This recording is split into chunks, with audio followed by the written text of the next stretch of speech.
purpose of this is just to get the perspective of young people and what it's like to um, be young and in the Word. So first, I just want to start off with introduction. So we'll start with you. You can tell your name, your age, and what you're doing right now. Okay. My name is Austin Castro. I attend Indiana State University, majoring in computer engineering. I'm 20 years old and was introduced to the Word around the age of 16. Okay. My name is Robin Hill. I'm 24 years old. I'm currently in graduate school to be a school psychologist, and I was introduced to the Word very young, I believe 3 or 4. I'm Orlando Hill. I'm 22 years old, and I'm currently interning. I just graduated from college from Eastern University, and like she said, I've been introduced to the Word probably since as long as I can remember, probably like 3 or 4 or younger. I'm Micah Israel. I'm 12 years old, just graduated 8th grade, and I've been in the Word like from birth. I'm Raven Hill. I'm 27 years old. I'm a graduate student studying occupational therapy, and I've been in the Word since I was about 5 or 6. That was kind of my next question. So if you could expound on how you came into the truth, who introduced you to it, things like that. When I was in high school, had Mr. Israel as my composition teacher, and I was real young. I'm gonna say 10th grade, 16, and I was trying to figure out, who God was at the time. I was reading my Bible, not really understanding what it was saying, but I knew something was there. So afterwards, later I had went to Mr. Israel, asked him, what should I read or what does he recommend me reading? And then from there, he made some suggestions. The next day I went home, read, and then I came back. And from there, he was just teaching me the Word, and it had stuck with my mind. So as I went to college, I was studying. I had purchased a couple books from Amazon, Mr. Israel, and as well as Brother Bowie. And I was reading the Word and seeing what it said and seeing the truth, and opened my mind to what God wanted me to see. So. Me and my siblings, Raven and Orlando, we were brought into the Word as young children. Our mom entered into the Word after she had us. There was an unfortunate event that occurred. She was carjacked, and that kind of led her to being exposed to the Word and like accepting it into her life. Same. Yeah. It would be the same. Dad, Raven, did you want to ask into that? Okay, so what about you, young lady? I've been in the Word since I was born. Mom and Dad started, and then I was in it when I was born. Okay. Could you expound a little bit on your education, like what the education experiences are like as somebody who's trying to deal with the truth and maybe the people around you are not, your peers or not? Okay. Younger people don't really have the mindset to hear certain things. They seem more interested in doing what they want to do. So I remember telling my friends what the Word of God was saying, and they believed what I was saying, but that really didn't stop them from trying to do what they wanted to do. So people, they have the tendency to just, I guess, just run over some things that you say to them. For example, I remember telling my friends some of the things that I had learned, and I wouldn't even consider my friends now, but just telling them things that I was learning, and they would ask me questions, but the questions wasn't really for them being edified. It was because they were making a mockery of what was actually being said. So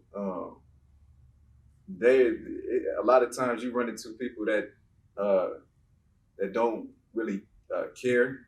But and you don't when you're young and you in the world, you really don't have a lot of people to really talk to. Is you by yourself trying to figure out what God said to do. So it's definitely it takes a level of resilience because nobody around you is doing it. Not too many people.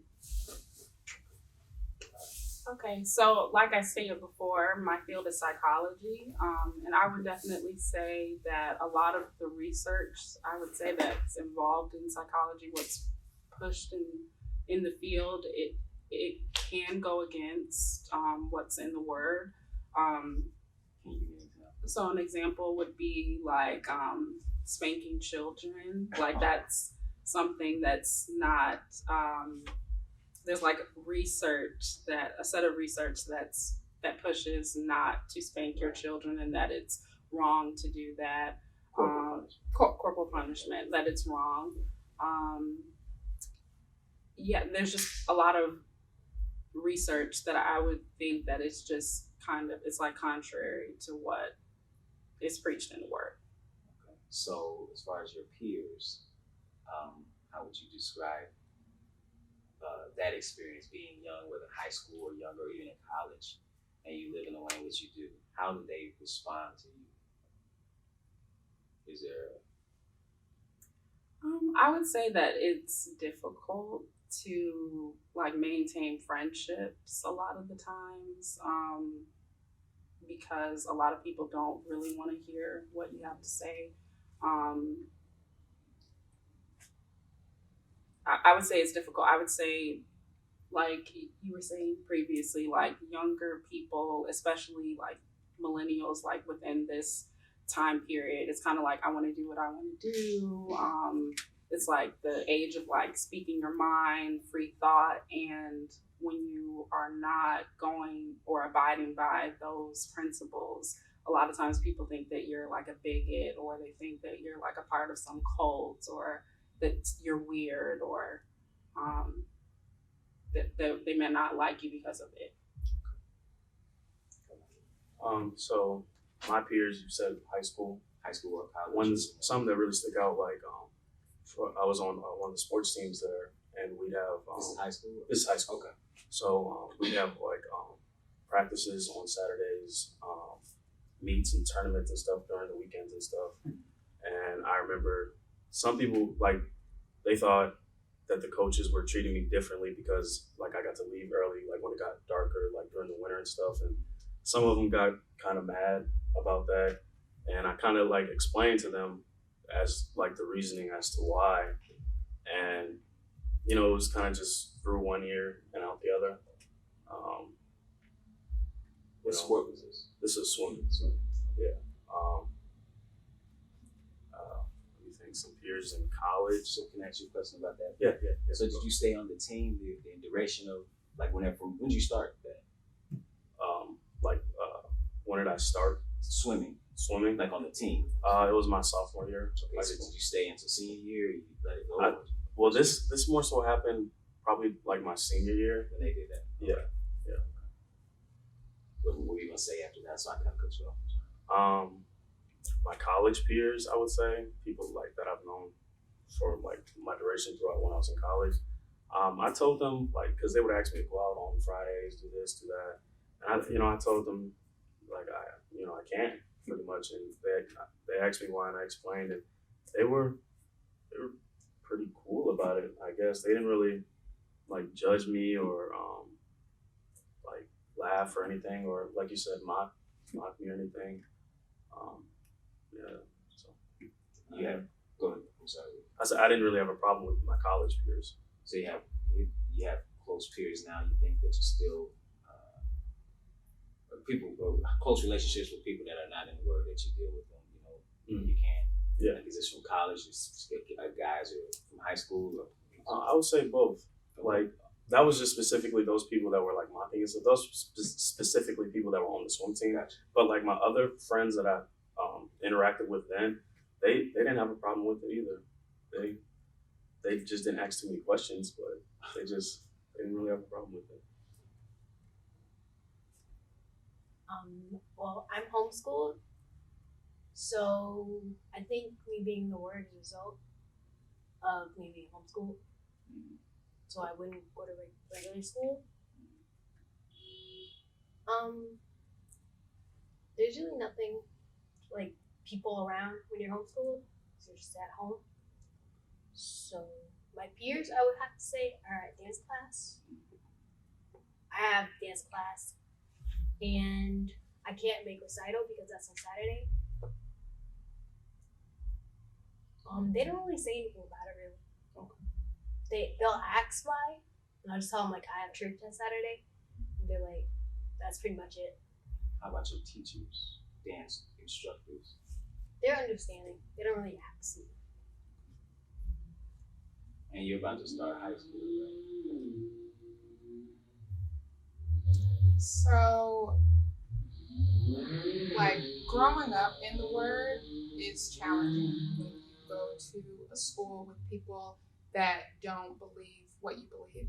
Because, I mean, I'm speaking for myself, but I feel confident in saying that everybody wants to feel accepted amongst their friends and amongst their teachers and their coaches. So when you have recitals or you have parties or whatever, and you tell your friends or your coaches that you can't go, for me, I was always very forthcoming. Like, I would always tell people early on, oh, I can't do that, it's the Sabbath, or oh, I can't do that, it's the high Sabbath, or whatever.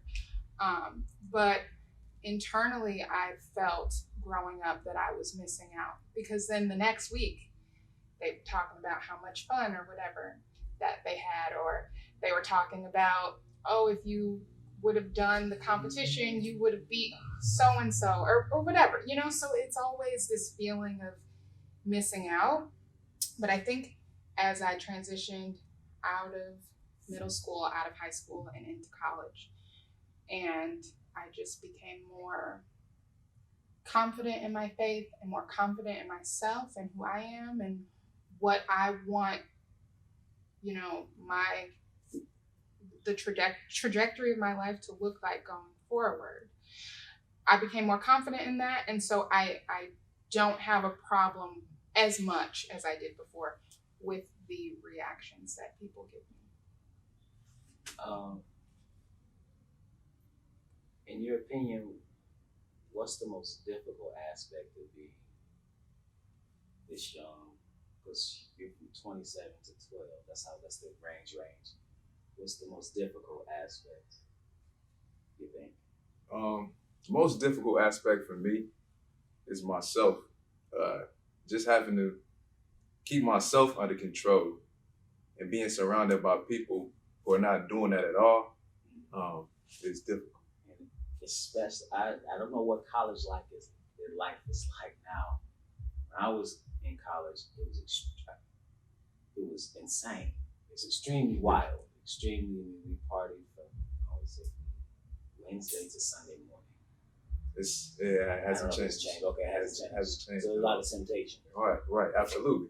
When you are in the Word and you just, you don't even have to do anything. Just trouble will come your way, and just trying to refrain yourself from doing things that you don't have any business doing. I say that's the most difficult part, and then having to just study and have patience in what you're doing. Just spending sometimes hours and hours, and not really understanding what you're reading, but knowing that something there is that can become difficult sometimes as well. Forcing yourself to continue to learn. So your issues are internal, just struggling with temptations that you see everything all around you. Yes, sir. And trouble coming your way, which you didn't ask for. Yeah. It just shows up. And then also staying adamant about studying the Word so you can continue to grow. Right. For me, it's more so like having people who are like the same age, who are like going through the same situations, I guess. I feel like most of the people that you meet in the Word, they've kind of entered into the Word at like a later age, and so they don't really understand like the experience of being always having like been young in the word, and so they might feel like it's a specific way, but they don't really, they can't empathize with your own journey. So not having someone to empathize with you and your journey is the most difficult aspect. Yeah. Okay. I would say, just freshly coming out of college, mine would probably be the same as Austin's. Like you're surrounded by people who, young people your age that are just doing whatever. Right? Like you said, like it hasn't changed. Like my school wasn't really a super party school, but it's still it could get crazy, you know.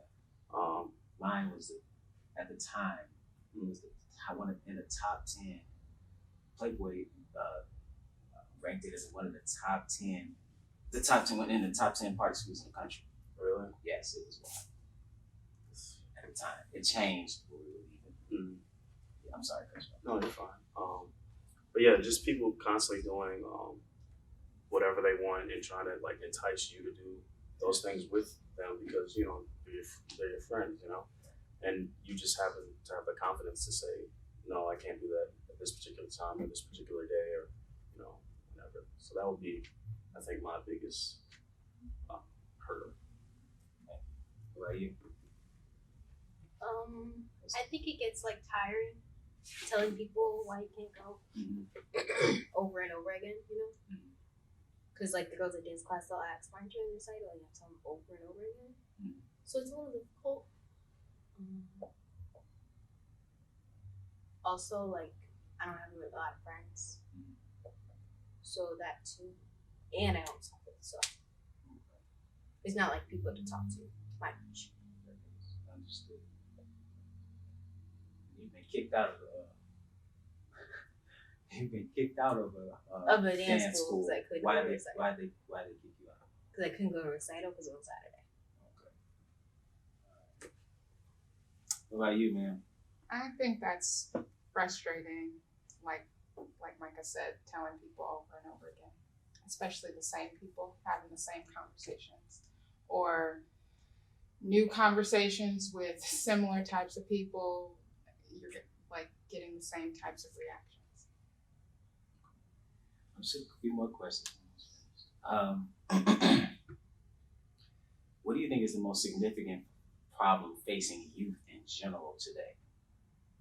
What do you think the most significant problem is? I think the most significant problem is a lack of leadership. When I pay attention to the youth, my brother, younger kids that I see at school, it's no guidance. Most of the time they're either led by people who they see on their phone, or what they listen to in music. And it's just a horrible thing to see. Nobody able to show them what they should do. So. Lack of leadership. Right. What do you think? Can I think on it a little bit more? No problem. Come back. Okay. Ask the question again. I'm sorry. What is the most significant problem that youth in general today face? Okay. I believe maybe one of the biggest things that they face would be social media, I believe. Can you expound on that? So whether it's Twitter, Instagram, Facebook, stuff like that, like you'll see just crazy stuff on there. And I feel like a lot of people try to emulate some of the things that they see because, like you said, there's a lack of leadership in their homes or wherever their parents or guardians, wherever they are.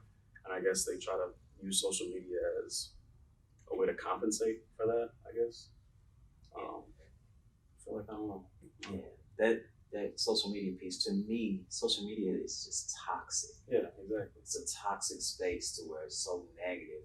Right. Everybody's so judgmental, and it's a space where everybody has an opinion to speak that shouldn't be speaking about certain issues, and in anonymity, you can say whatever you want to say about somebody or about a situation, and be as ugly as you want to be, and no repercussions for the most part.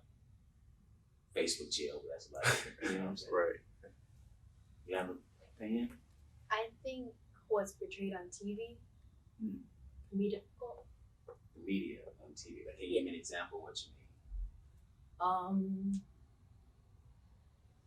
Like on Arthur. Thank you. Arthur. I was just about to say.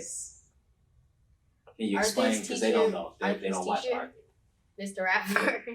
Mr. Rapper, and he married a man. Yes, on Arthur. You know what Arthur is, right? You guys, okay, I know Yeah. you've seen Arthur as a kid.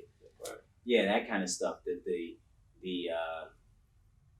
there's definitely an agenda to change the minds of the youth through the media. I mentioned this book, After the Ball. It talks about the homosexual agenda to change the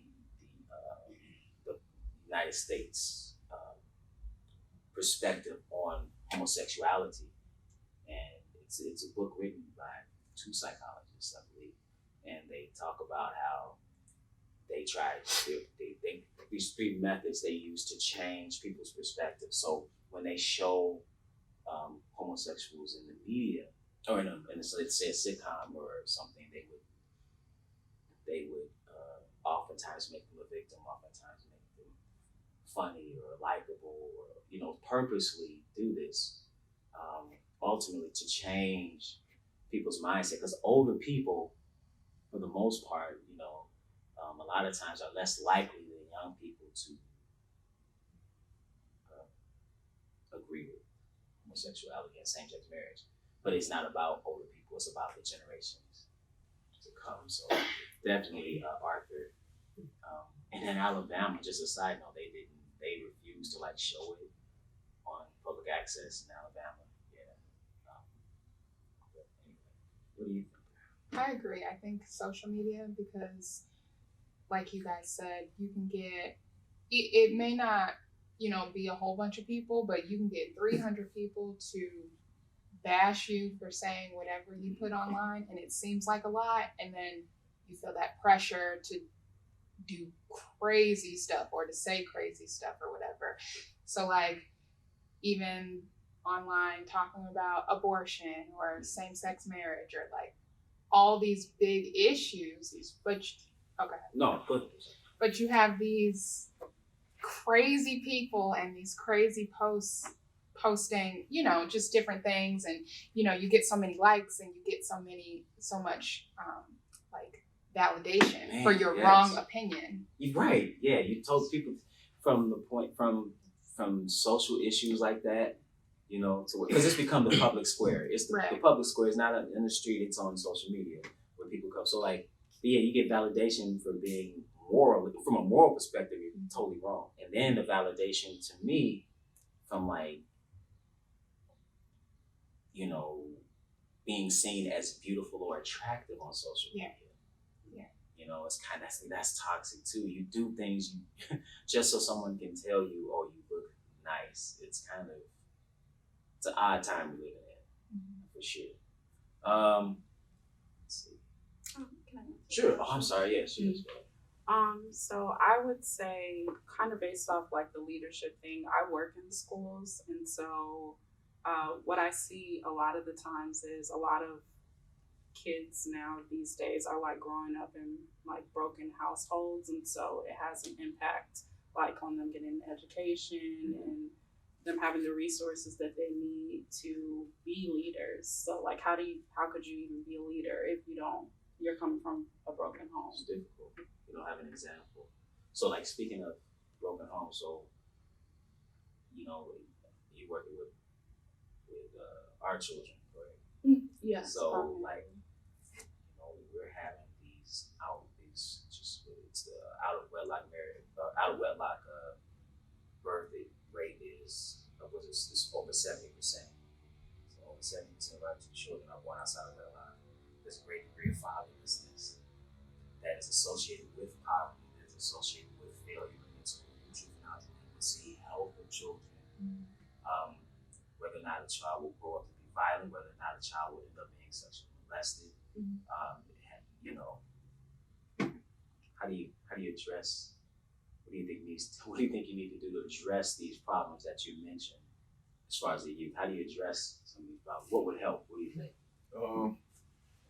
I guess I can go back to my first answer when I said leadership.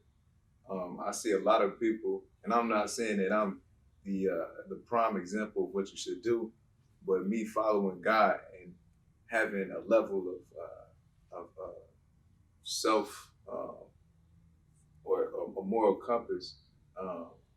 People pay attention to everything that I do.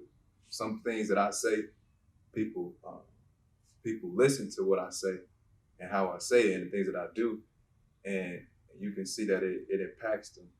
So I think that if people just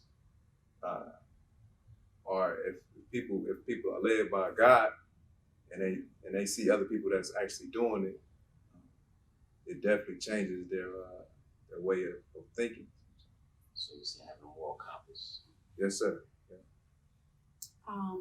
Off the point that I made about like broken households, definitely having two-parent households with a father and a mother could fix a lot of like financial issues that go on within the home. Can fix individuals from feeling like they don't really have a purpose. Because I talk to a lot of the kids, I do like counseling and things like that. A lot of them don't feel like they're loved at home. They don't have anything to look forward to. It's a lot of trauma in our school amongst our young people in general, black, white.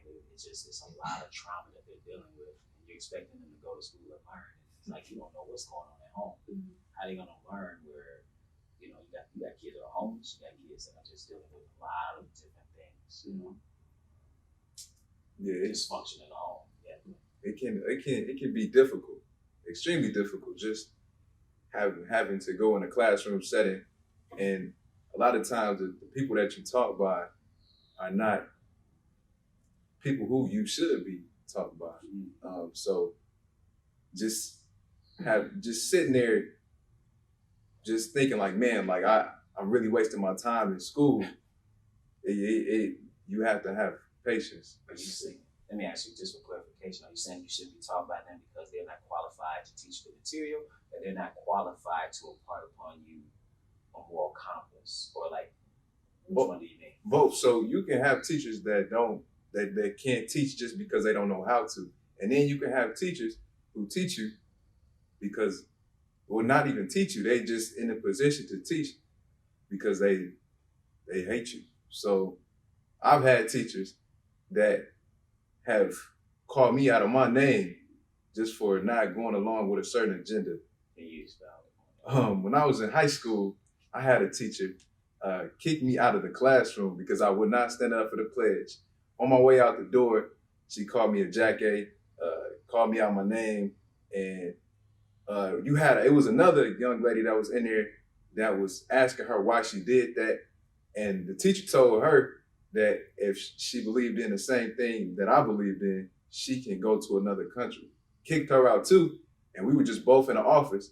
And then I had to go to alternative school for something that she did, and so that kind of like ruined my whole high school experience. I didn't enjoy high school. And what kind of grades did you get in high school? I had made like when I was in high school, my freshman, sophomore year, I was making bad grades. That was before I was introduced to the word.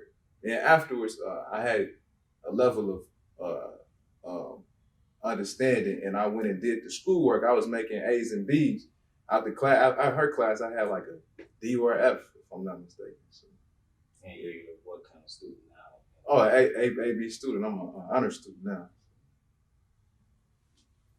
Well, you're next. Yeah. Okay. Can you ask the question again? The original question. The original question was, what helped me out? You see, what do you? What's the change that needs to be made based off of what you were talking? Oh yeah. Okay. Solutions. Yeah. Thank you. Okay. So I personally think kind of like I think one of them said it. Just in the household, okay. I guess, because like you were saying, just like a lot of single parent households, there's like a lot of problems that stem from that. Like you said, there's a lack of leadership, and just having two parents there could fix so many problems, whether it be financially, whether it be educationally. That could just really make a change in some people's lives, I feel like that could just change a lot of people. I'll say what I have to say later. But yeah, good, that's good. What do you have? So for TV, I think parents should watch what the young kids are watching, or like have an older kid watch with them. To make sure Yeah. that it's only up and up. Actually, what happened with Arthur, I was in my room studying, and my little brother, I have 3 little brothers, they were all watching TV. And my little brother, he saw the episode and he was like, what? And he quickly turned it off. So I'm glad he did that. Yeah. So, yeah, I think you should just monitor. And that's funny because that day that happened is the day I found out it happened. Really? And so when I came home, I was about to say something, and it had already happened. Yeah, it was too I late. was like, That episode, it just came out that day. because So Arthur, for the most part, is not it's really. very good show. It's a very good show. Now, in 2005, they had an issue. They had a lesbian couple on a spinoff of one of the show, but so that caused some Postcards from controversy. Buster. What is it? Postcards from Buster. I think that's the name. I don't think we watched that. Yeah, I've never seen that. Me neither. I didn't know that I don't know if it existed. comes on or not, but yeah, that was an issue. But yeah, other than that, you don't see that kind of. You don't. They're not dealing with issues on Arthur like that. The issue is, who's gonna win the soccer game, stuff like that. So that was definitely controversial. And that's the least of, because like you think of some of these other shows that you guys know anything about, where they're ridiculous, and all the kids watch them. Whether you're talking reality TV to Power to these shows, it's like this stuff is adult content, and these kids are little, watching this, listening to the music, and it definitely influences them. So you're exposed to so much at a young age that you really shouldn't be. Yeah. So it's It good. kind of surprised me because it's like on PBS Kids. Right. That's the Right. babyest shows you can get. Yes. And they had Wild Cracks. Yeah. Right. But Disney is doing the same thing. It's happening. So, yeah. I agree with everything that you guys said, but I also think one thing that my mom used to say to us all the time was that you need to monitor your behavior because there's someone that's always watching you. And I don't think that people realize that regardless of whether they're trying to be a role model or not, that they are a role model to someone, and that someone is watching them very closely, monitoring their behavior, emulating their behavior, whether that's positive or negative. Absolutely. So I think for me, that has always, even when I have done some crazy stuff, that has always kind of centered me and kept me going, kept me on the right track, because I'm an older sister. So I know for a fact that at least 2 people in the world are watching what I'm doing. I think that's an excellent point. Just working with young people, I found that they are inspired negatively or positively more so by what you do and what example that you set as opposed to what you tell them. You tell a young person not to do drugs. The first thing that's going to come out of their mouth, well, did you do drugs? So they it's like they're looking for hypocrisy, and they sniff it out immediately, and so they can tell if you're a hypocrite, and they're always looking at you. They know what you wore yesterday. You know what I'm saying? They know, you wore that shirt 2 days in a row. He dirty, and they know what they know these things, and then so they're looking for. To me, unfortunately, I see it as an excuse to do what they should because they want to. So they say, well, he did this, or she did this, or mama did this, or daddy did this, so I can recover, not realizing that you may not recover from that reckless behavior that you engage in. I've seen it being young and see people do what everybody else is doing, but in doing what everybody else is doing, they make a critical error in their life, and it really talks about trajectory. It sets them on a whole other path, whether it be prison, whether it be their health being compromised because of illicit sexual behavior, or illegitimate pregnancies, like they're always looking for an excuse not to do what they should do. Like, I guess like adults, but definitely with kids. Because if you try to tell kids, do this because I said so, they're not gonna do that. Not necessarily. I mean, maybe you guys, but not in the world. They don't care. They don't respect you or listen to you just because. You have to show them that you're worthy to be listened to or respected. They're not just gonna do it on GP. And several of you, I think it started with you, talked about home life, right? And I think associated with the institution of marriage. So what are your thoughts about marriage and like as far as for yourself, as far as the future, or is that something? As far as like relationships now, it's gonna be a long time. Just because what I see in the world today and the things that I've been taught, it's not a lot of young women who can be married, and then it's hard for men to even be in a position to take care of women how the Bible says you should do. So Why is that? Rather it be through us being when I came out of high school, I'm just realizing a lot of the stuff that I should have been doing. I see a lot of young people getting pregnant, having babies, and then going home and living with their parents. You're trying to make a way for yourself when you're young and trying to do what you need to do can be difficult because you never knew what to do in the first place. So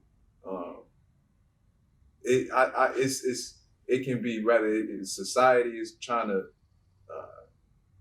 keep you from developing as a man, or whatever the situation is, it's difficult for men to actually get in the position to take care of women. So, I'm not sure if I. No, it's your thoughts on Okay. marriage. It's your thoughts, so it has to be right. Whatever you think. So from what you see, just like in society, like how marriages, like for the most part, 50%, they don't last. 50% divorce rate. Yeah, divorce Okay, rate. Yeah. gotcha. It's discouraging sometimes to see things like that. I don't necessarily know if I have any like thoughts on marriage specifically. Okay. It's just discouraging to see that so many of them fail. Yeah. Like you got a 1 in 2 chance of making it. Yeah. If you're going by the statistics in America today. Right. Side note, the second time somebody gets married, the potential to divorce goes up to 75%. So it goes from 50% to 75%. Just a fun fact. What do you guys? What's marriage? What do you think? I'm not really sure. Can I come? Yeah, you can come back. So when I say Like, just, oh, I'm sorry. no, go ahead. Like, just want to know. So like, what do you think about marriage? Is this something you're thinking about? Is it something that I don't want to be married? Is it something? And also, what are you looking for in a spouse? If you are thinking about getting married, you might not be thinking about it. For me right now, I'm personally not thinking about getting married. And how old are you? I'm 22. 22. Yeah, I'm just trying to finish school and Yeah. get myself together, and I feel like some people don't do that. I feel like that's another reason why some marriages fail, like you were saying, Established. because they don't build, like, instead of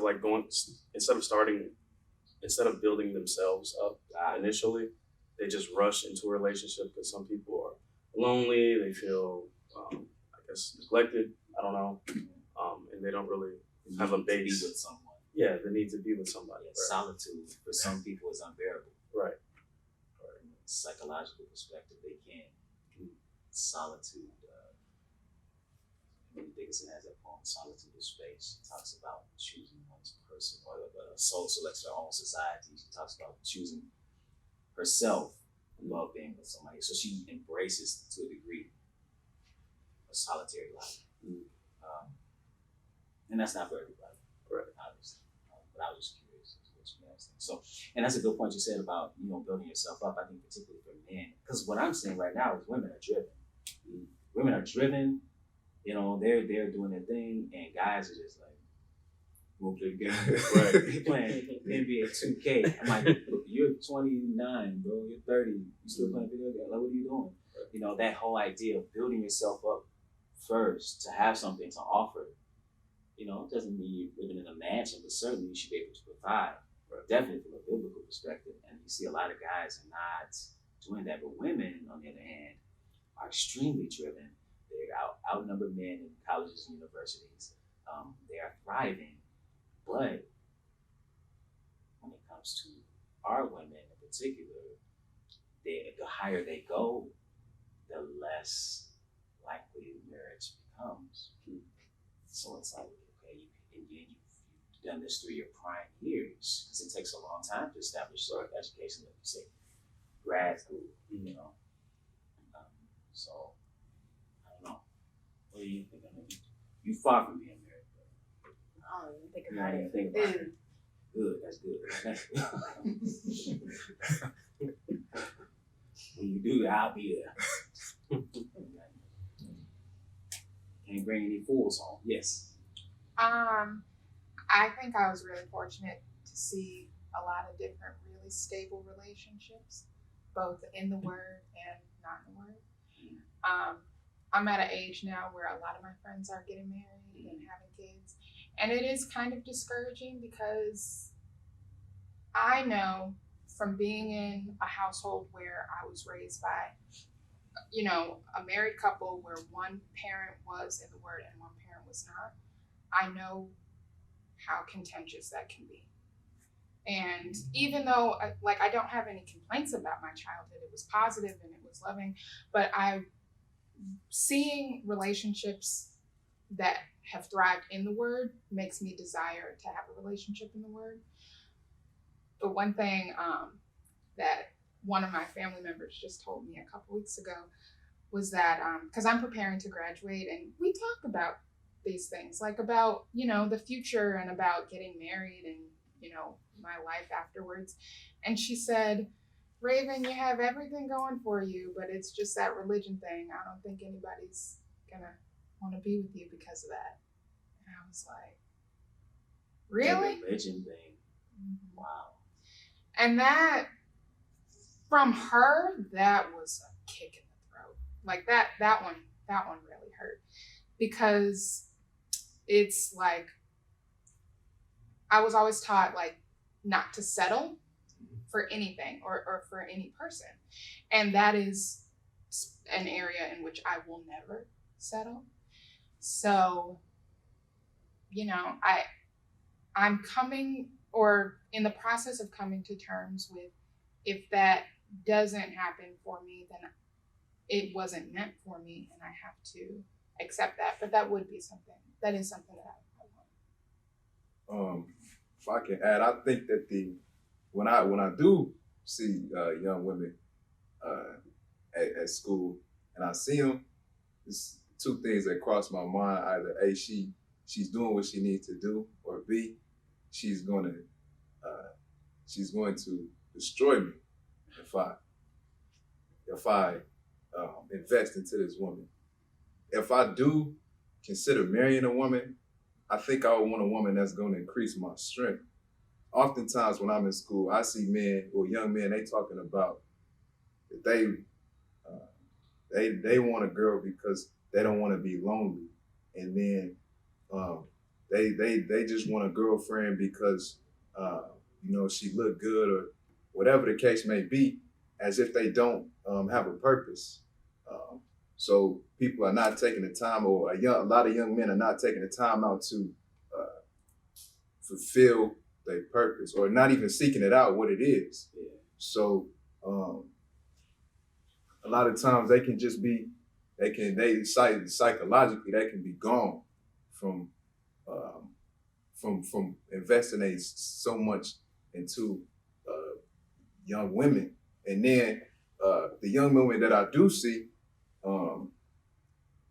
like you mentioned before, they be driven. they be driven. When I was at an internship the other day, just seeing the young women talk there, I was like, man, this is crazy. There's not a lot of young men that should be here that should be doing what they need to do. So just seeing that, it's like is trying to be a young man and do what you need to do. It's difficult. Lastly, last question. So all of you except for you, because you're not of age, were baptized. What caused you to be baptized? Fear. Just reading. I remember I was trying to prepare myself for that spiritually when I was young, because I knew that 20 was the age of accountability. And so just going throughout my Bible, reading what God would do to a person who didn't do what he said to do, or according to what he read, I knew the consequences of it. So I had waited till I was 20 to call, and after that I went to go get baptized. So it was just an immense amount of reading that I had did, and then just the fear of God within me to do what I needed to do. So, yeah, getting of knowledge, getting of wisdom, fear. Yes. I would agree with that. I would say fear was like the primary reason why I feel like I did it as soon as I did, because I actually did it like, I would say like 2 weeks after. Yeah, like 2 weeks after my birthday. So yeah, I would agree with that. Fear. Two for fear. I would say also be Fear is all. Right. No. Okay, just being afraid. yeah. Yeah, it would just be fear. I felt like I waited a little bit too long, and I know mentally like this is what I wanted to do, like going forward. So I think I got baptized in January. I think it was December. Yeah, I just felt like it was something that I had to do. Skipping 12. Not yet. Well, I was just really excited. really? Yeah, I remember calling Brother Lucius up. I was like planning it. I was excited to do it because I had a conversation with someone, and I but I knew that there was no other way. Like there was nothing else. I don't know if that makes sense, but like, okay, if I don't get baptized, then what? Then I'm just gonna go out and just do whatever. Like there was no other option. Right. You know, it was just the next step. And yeah, I was excited. So there was a component of fear in it too, but I think I was more excited at the time, like planning. Just personally, like being your age, I remember so I was in college when I came into the truth, and so like I was doing all this crazy stuff. But when I come home, my father would try to tell me stuff, and I was like, but that stuff was sticking with me. So I'd be at the frat house drinking, and start talking about the word, and excuse me. But it just got to a point where I was just like, came to me, I was like, you're gonna die if you don't get your life together. Yeah, I remember. I didn't mean to cut you No, off. go ahead. I remember when I was I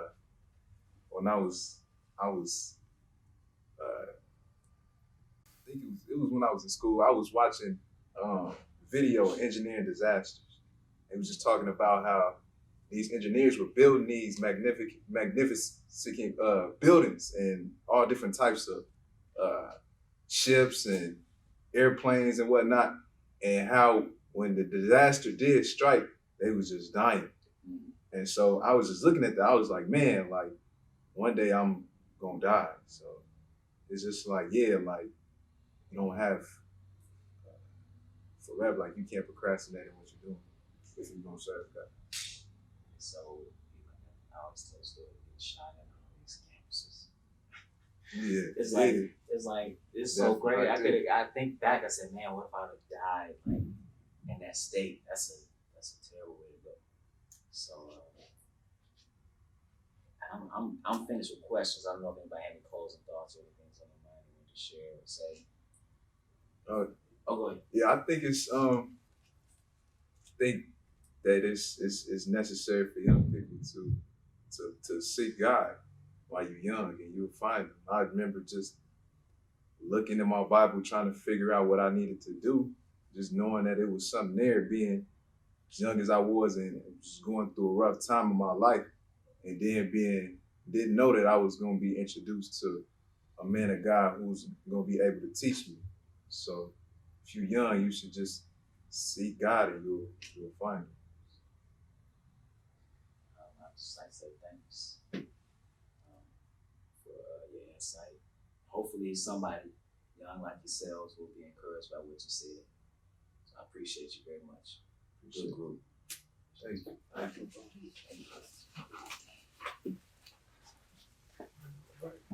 Oh, it wasn't recording. We got to do this again. I'm just joking.